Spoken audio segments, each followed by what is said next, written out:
आपका अपने YouTube channel knowledge with Harish में स्वागत करता हूं। आज हम इस वीडियो में जानेंगे अशोक के बारे में। अखंड भारत के प्रथम चक्रवर्ती सम्राट यानी कि अशोक। सम्राट अशोक 304 से 232 ईसा पूर्व में जिन्होंने शासन किया है, विश्व प्रसिद्ध एवं शक्तिशाली भारतीय मौर्य साम्राज्य के महान शासक थे, जिन्हें सम्राट अशोक के नाम से जाना जाता है। अशोक बौद्ध धर्म को संरक्षण देने वाले प्रतापी राजा माने जाते हैं। सम्राट अशोक का पूरा नाम देवान प्रिय यानी कि देवताओं का प्रिय अशोक कहा जाता है। उनका राजकाल ईसा पूर्व 269 से 332 प्राचीन भारत में था। मौर्य राजवंश के चक्रवर्ती सम्राट अशोक राज्य का मौर्य साम्राज्य उत्तर में हिंदकुश तक्षशिला की श्रेणियों से लेकर दक्षिण में गोदावरी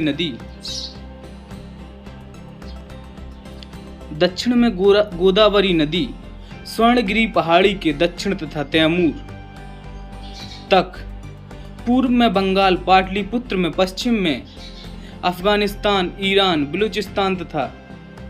बलूचिस्तान तक पहुंच गया था। सम्राट अशोक का साम्राज्य आज का संपूर्ण भारत, पाकिस्तान, अफगानिस्तान, नेपाल, बांग्लादेश के अधिकांश भूभाग पर था। यह विशाल साम्राज्य उस समय तक से आज तक का सबसे बड़ा भारतीय साम्राज्य रहा है।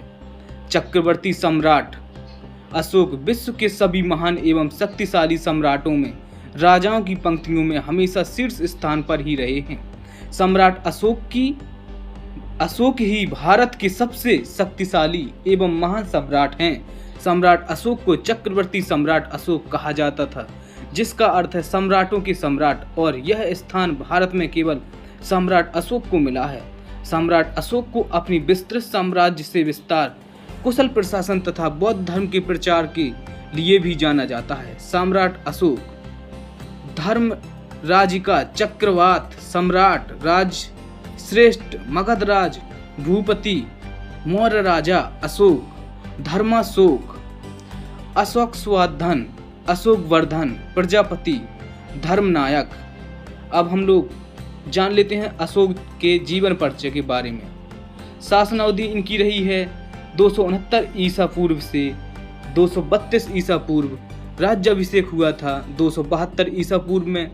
पूर्ववर्ती में इनके बिंदुसार थे और दक्षिणवर्ती में शासन कर रहे थे दशरथ मौर्य।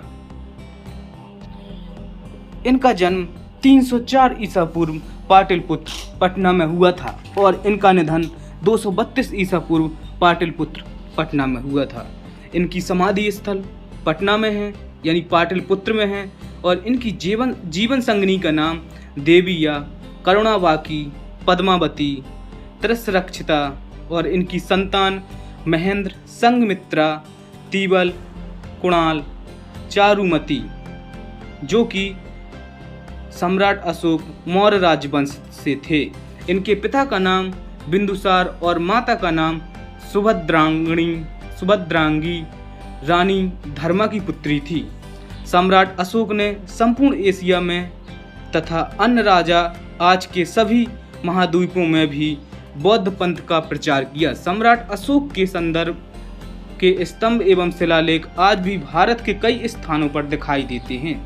इसलिए सम्राट अशोक की ऐतिहासिक जानकारी अन्य किसी भी सम्राट या राजा से बहुत व्यापक रूप में मिल जाती है। सम्राट अशोक प्रेम, सहिष्णुता, सत्य, अहिंसा एवं शाकाहारी जीवन प्रणाली के सच्चे समर्थक थे। इसलिए उनका नाम इतिहास में महान परोपकारी सम्राट के रूप में भी दर्ज हो चुका है। कलिंग युद्ध के 2 वर्ष पहले ही सम्राट अशोक बुद्ध ने था, जिससे से प्रभावित होकर कलिंग युद्ध के 2 वर्ष पहले ही सम्राट अशोक बौद्ध से मिले थे, जिससे प्रभावित होकर बौद्ध अनुयायियों को हो गए और उन्हें ही स्मृति में उन्होंने कई स्तंभ खड़े किए, जो आज के नेपाल में उनके जन्मस्थल लुम्बिनी में माया देवी मंदिर के पास, सारनाथ बौद्ध मंदिर, बोध गया, कुशीनगर एवं आदि श्रीलंका, थाईलैंड, चीन, इन देशों में आज भी अशोक स्तंभ के रूप में देखे जा सकते हैं। सम्राट अशोक ने बौद्ध धर्म का प्रचार भारत के अलावा श्रीलंका, अफगानिस्तान, पश्चिम एशिया, मिस्र तथा यूनान में भी करवाया। सम्राट अशोक अपने पूरे जीवन में एक भी युद्ध नहीं हारे। सम्राट अशोक के समय तक्षशिला, नालंदा आदि विश्वविद्यालय प्रमुख थे। इन्हीं विश्वविद्यालयों में विदेश से कई छात्र शिक्षा पाने भारत आया करते थे। ये विश्वविद्यालय उस समय के उत्कृष्ट विश्वविद्यालय थे। शिलालेख प्रारंभ करने वाला पहला शासक बाद में आरंभ हुआ था। अशोक ने सर्वप्रथम बौद्ध पंथ का सिद्धांत लागू किया जो आज भी कार्यरत है। सम्राट अशोक ने अपने पुत्र महेंद्र एवं पुत्री संघमित्रा को बौद्ध धर्म के प्रसार के लिए श्रीलंका भेजा। आरंभिक जीवन अशोक का चक्रवर्ती अशोक सम्राट बिंदुसार था रानी धर्मा का पुत्र था। लंका की परंपरा में बिंदुसार की 16 पटरानियों और 101 पुत्रों का उल्लेख है। पुत्रों में केवल 3 के नाम उल्लेख हैं। वे हैं सुसीम जो सबसे बड़ा था, अशोक और तिस्य। तिस्य अशोक का सहोदर भाई और सबसे छोटा था। एक दिन धर्मा को स्वप्न आया कि उसका बेटा एक बहुत बड़ा सम्राट बनेगा। इसके बाद उसे राजा बिंदुसार ने अपनी रानी बना लिया।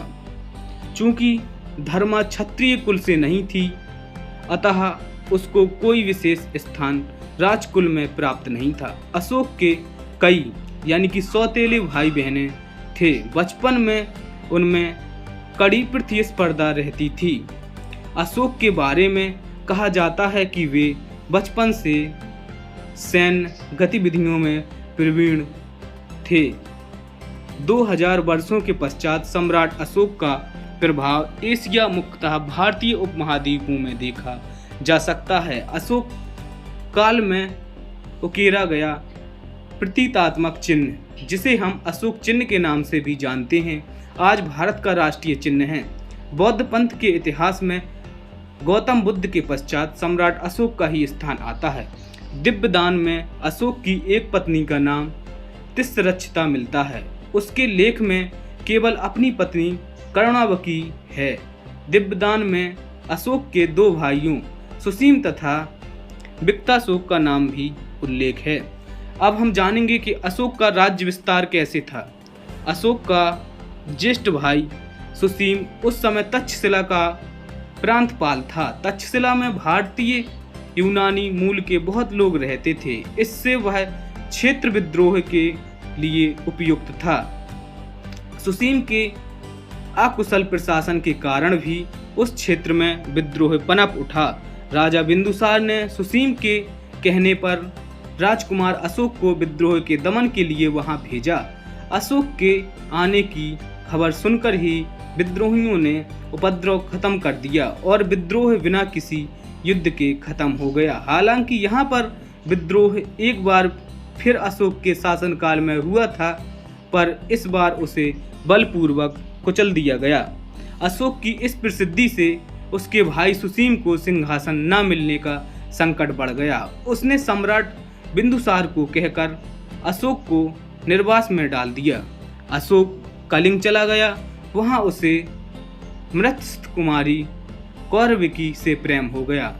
वर्तमान में मिले साक्ष्यों के अनुसार बाद में अशोक ने उसे तीसरी या दूसरी रानी बनाया था। इसी बीच उज्जैन में विद्रोह हो गया। अशोक को सम्राट अशोक बिंदुसार ने निर्वासन से बुला विद्रोह को दबाने के लिए भेज दिया। हालांकि उसके सेनापतियों ने विद्रोह को दबा दिया, पर उसकी पहचान गुप्त ही रखी गई, क्योंकि मौर्यों द्वारा फैलाए गए गुप्तचर जाल से उसके बारे में पता चलने के बाद उसके भाई सुसीम द्वारा उसे मरवाए जाने का भय था। वह बौद्ध सन्यासियों के साथ रहा था। इसी समय उसे बौद्ध विधानों तथा शिक्षाओं का पता चला था। यहाँ पर एक सुंदरी जिनका नाम देवी था, उससे अशोक को प्रेम हो जाता है। स्वस्थ होने के बाद अशोक ने उससे विवाह कर लिया। कुछ वर्षों के बाद सुसीम से तंग आ चुके लोगों ने अशोक को राज्य सिंहासन हथियार लेने के लिए प्रोत्साहित किया, क्योंकि सम्राट बिंदुसार वृद्ध तथा रुग्ण हो चुके थे। जब वह आश्रम में थे तब उनको समाचार मिला कि उनकी माँ उनके सौतेले भाइयों ने मार डाला। तब उन्होंने राजभवन में जाकर अपने सारे सौतेले भाइयों की हत्या कर दी और सम्राट बने। सत्ता संभालने ते ही अशोक ने पूर्व तथा पश्चिम दोनों दिशा में अपना साम्राज्य फैलाना प्रारंभ कर दिया। उसने आधुनिक असम से ईरान की सीमा तक साम्राज्य केवल 8 वर्षों में विस्तृत कर लिया। तो अब हम इस वीडियो को यहीं पर ख़त्म करते हैं और कमेंट बॉक्स में ज़रूर बताना कि वीडियो कैसी लगी। यदि वीडियो आपको पसंद आई हो तो चैनल को सब्सक्राइब करके वीडियो को लाइक कर दें और दोस्तों को शेयर जरूर करें। अगली वीडियो में हम डिस्कस करेंगे कि अशोक के द्वारा लड़ी गई कलिंग की लड़ाई, बौद्ध धर्म और उनके शिलालेख और उनकी अशोक की मृत्यु कैसे हुई। Thanks for watching. जय